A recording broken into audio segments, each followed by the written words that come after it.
তো গাইস, আজকে ভিডিওটা হবে হচ্ছে জামাই ষষ্ঠী নিয়ে, তাই ভিডিওটা একটু লং হবে। তো জামাই ষষ্ঠী বলে কথা, তাই আমি রীতিমতো সেজে গুজে একদম আমার পঙ্খিরাজ বাইক নিয়ে চলে আসলাম আমি আমার শ্বশুর বাড়িতে। এটা আমার শ্বশুর বাড়ির রাস্তা, ঠিক আছে। আমি এই মুহূর্তে আমার শ্বশুর বাড়িতে ঢুকছি আর কি। তো আমি জাস্ট আমার বাইকটা স্ট্যান্ড করলাম, সঙ্গে সঙ্গে আমার মেয়ে দৌড়ায় চলে আসলো। এসে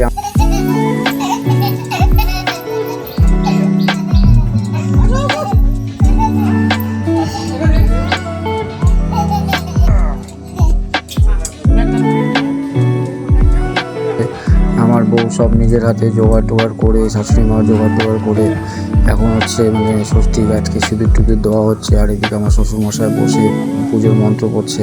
আমার মেয়ে তো পাশে বসেই আছে, ওর নিজে চকলেট খাওয়া নিয়ে ব্যস্ত। সেটা কোনো ব্যাপার না যে পুজো হচ্ছে বা কিছু হচ্ছে।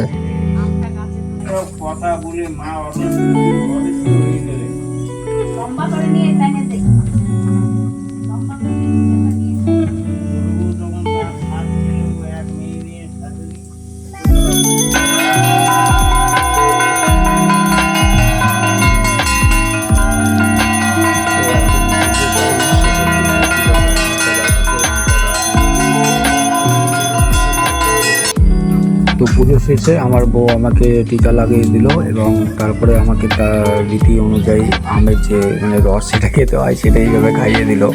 আমার হাসি পায় প্রত্যেকবার এই সিচুয়েশনটা আসলে। আমটা একটু টক একটা দেখে বুঝতে পারছে সবাই। তো তারপরে আমাকে ষষ্ঠী সুতো বেঁধে দিল।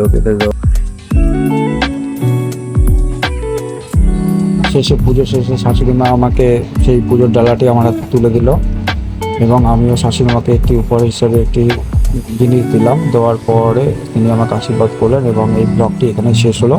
খাওয়া দাওয়ার যে দুটো ব্লগ আসবে সেটা আমি কালকে আপলোড করব।